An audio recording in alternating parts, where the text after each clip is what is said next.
So, Veronica, you're on next, I think. I What's the am. PMO perspective on this? The overall proposition. Do you recognise the structural challenge, and how does it affect you? Yeah. Well, to me, this is an absolutely evergreen topic of interest in the PMO world and the P3M world because we basically fall over it all the time, one way in one manifestation or another. I really liked what Karan said.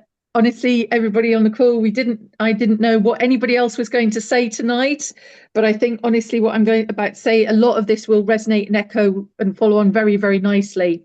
So my proposal from PMO perspective is that most organisations don't actually really have a prioritisation problem. They have a massive decision making problem. So this is where PMO comes in because we're often uniquely positioned to see across strategy, delivery, risk, dependency, governance capacity. And we're often so underutilized in that because we're used as reporting factories. So, there is several views about PMO, which can be a poor, misunderstood animal. But expectations often align around us doing status reporting and admin and chasing updates and having endless arguments about rag status, colours, and producing templates and controls. And reporting, is important, but there's a real heavy emphasis in too many places on status, on things that have just been done, on the iron triangle, on traditional measures of project delivery success and not project success. We get very retrospective. So we're reporting on what's already happened, what slipped, what changed.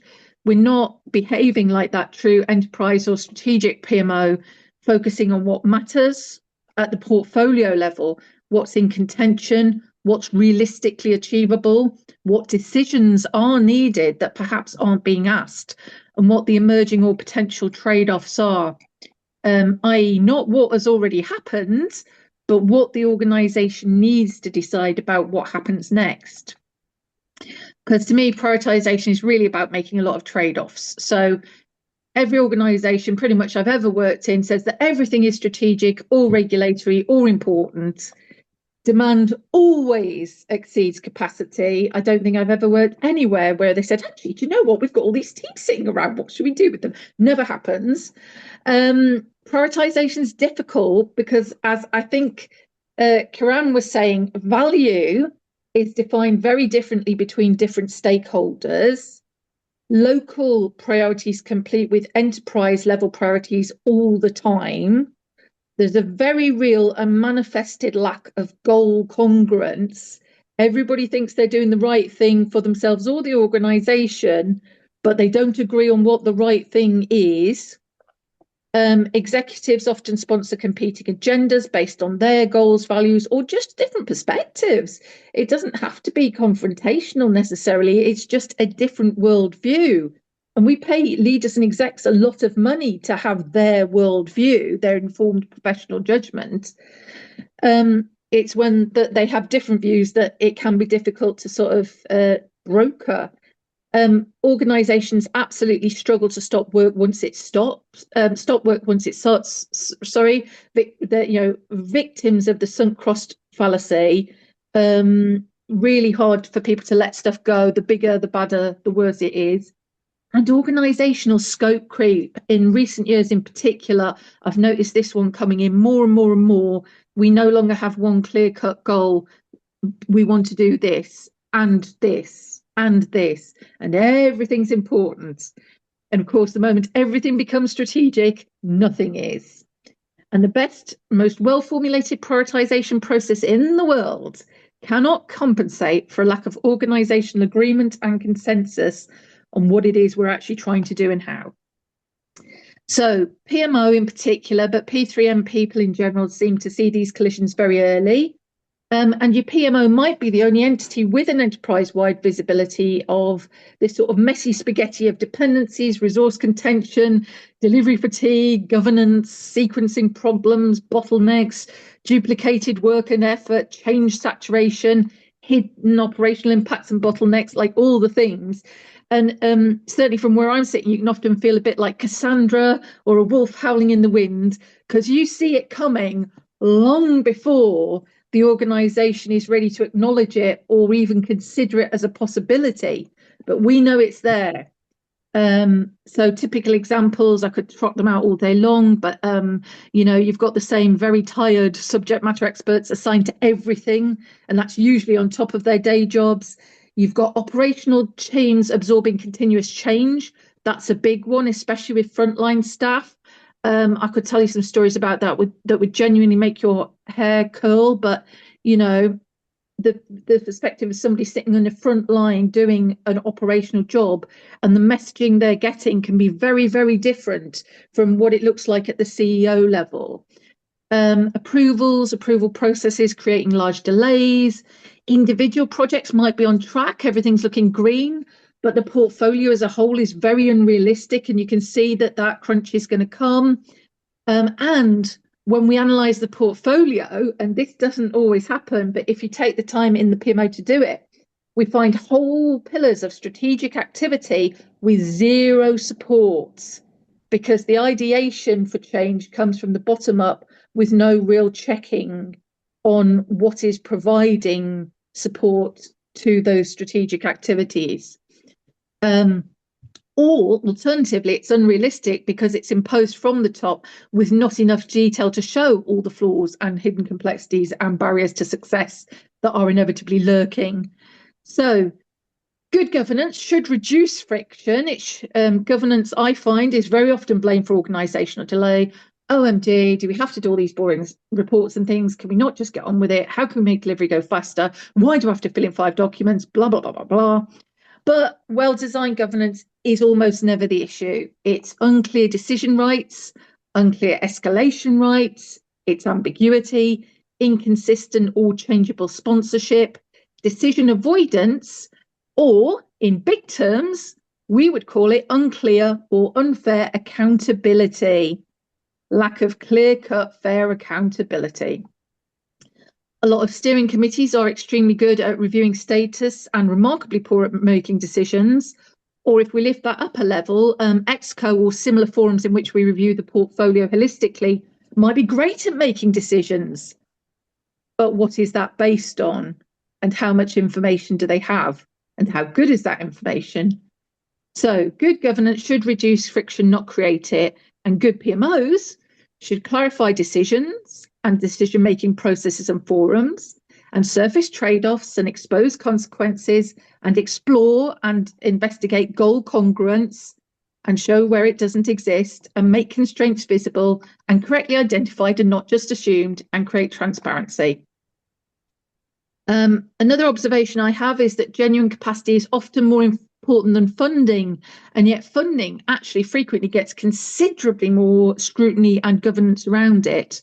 So governance, organisations often approve work based on basically how big is the strategic fund, what's the budget availability, strategic enthusiasm, political sponsorship. But delivery, I mean, basically we can all go to the shops and buy stuff a lot faster than we can, read it, eat it, consume it, do whatever with it, right? Delivery is often constrained more by people, skills, operational bandwidth, sequencing, dependency management, organizational change tolerance, and all kinds of hidden little things that get in the way. But are we approving work based on funding availability and or capacity and capability? And how often does delivery hit a problem money just cannot quickly resolve? I think that's quite a good litmus test. If you're in delivery and there's a problem and money is offered to solve it and it will not, this is telling you there is something systemic going on. So to me, to sort of sum up a little bit, in the modern PMO role, the PMO should be increasingly operating as a window on enterprise complexity, a decision support capability or a facilitator of decisions and prioritization, an orchestration layer, a translator of strategy. We should act a little bit as that translation layer. And of course, an integrator of governance. We should be providing help and insight, not retrospective reporting. The role of P3M is not to track delivery. It's to create enough proactive clarity that organisations can make objective, conscious trade-offs and not just hope. Because prioritisation is ultimately about organisational honesty and alignment. What are we really trying to achieve? What are we prepared not to do? Which constraints are real, however unpalatable that thought is? Who gets to decide? And how visible are all the decisions involved in that? So the healthiest organizations are not the ones with the biggest, shiniest portfolios. They're the ones with the best curated portfolios because they're capable of making clear decisions at the right level with an honest understanding of capacity, risk, and value. Amazing. That's so much to pick. So much. Alex, dive in. Oh, Right. So, Veronica, with your magic wand for one magic spell, or even your genie's lamp for 3 wishes, at C-suite down, you don't have to prioritize these in order, but it would help given the theme of today. What would your 1 to 3 wishes be to sort this out in an organization, and thinking of C-suite down? Yeah, I do think goal congruence is a really important one. We don't talk about it very much, but a lot of the resistance or translation issues are a lack of alignment on understanding what we're trying to do and how we can do it. If we could achieve the goal congruence and not be in conflict with each other, which can be genuinely for the right reasons, quite genuinely, it doesn't have to be, loudest person or pet projects or whatever. These things absolutely are there, and we talk about them and we encounter them all the time. But I find a lot of the problems are people who have a view, a very strict, strong, grounded view of what they need to achieve and how they're going about it and why that's realistic. And it can be very difficult to get them to change their minds just because somebody else has a different view on pretty much the same subject. And there are trade-offs, right? So, if you work in IT and you're deeply concerned about tech debt, you're not wrong. You are not wrong. But is that going to help you go and get your X market share by going to grow your client base, which somebody in a different operational department might be keenly and rightly concerned with? No. So you should have that conversation. And I think we don't often have enough time for these conversations, actually. How often is this an annual thing or a quarterly review, and it's a 2 or 3 hour meeting, and you're actually changing what everybody does on a daily basis for quite large chunks of your organization. The overt cost is usually very, very large. The hidden cost is usually very, very large. And we also don't necessarily always frame it in terms of value and necessity. So we all want value and we all want things that are necessary. But, being realistic about the value that we get from different activities. But I'm not going to choose 3. I'm going to choose 1. Honestly, goal congruence would probably do it. If we'd achieve that, the rest, I think we could probably work on. does anyone else have an observation or a viewpoint to chip in on the position of PMO? I mean, we talked about the connection of strategy, the cascade, the taxonomy, all of that stuff. Has anyone else got anything to chip in here? If I may, David, I think a fantastic one, Veronica. It looks like our monthly Bearing team. in mind we've only got 3 minutes left, folks. Yeah, it feels brief, like yeah. monthly team call and what can we improve, and you pretty much said everything that we wanted to say. One quick thing, I think goal congruence, and I call it as coherence in my pattern library. How do you see that organizations can achieve that? Do you have any toolkits, any tools with you? It's really hard. In a PMO, we often see, for example, people digging in their heels over pace and quality, right? That's a clear trade-off sometimes. We want better quality. Obviously, we want great quality. Obviously, we want delivery at pace. Where do you draw that competing line? I think honest conversations have to drive these things forward. And then where there is genuine conflict remaining, there has to be an overriding voice, but it has to be for clear purposes. I think a lot of this decision making is too hidden and too implicit. I really think that's a problem. I think explicit and open is better. Gregor. Yeah, I would like just to confirm yes to all you said. You were very detailed and bring all the subjects together. But then again, I feel that it's really important to emphasize that not just about PMO. So we are needing the structure which is uniquely positioned, which is, by the way, only the PMO-like functions, strategy delivery office, whatever you call it. Because simply when we are creating assets, when we are providing investments, projects, initiative, whatever, this usually goes horizontally through all the sectors, the business units, from, I don't know, selling to accountancy to research development, execution, delivery, and it ends in the operation, right? So there's no other business unit who would see it all in overview, except of management, of course. But then again, all we are talking usually is about how we have these gaps, these problems between the sectors, between the business units, the strategy to delivery gap.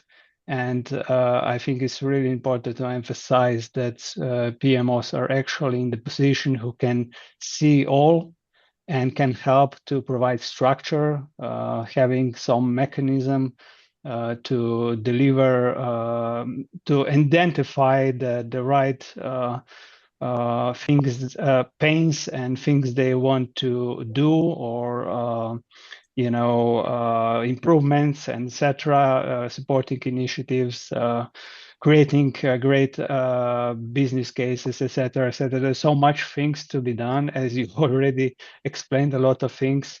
And I think that it's not just about priorities, it's about having structure, having mechanisms, how to achieve that priorities, that they can be firm and stick and translated, and that people can get focused to execute those. Yeah, So, yeah. well said.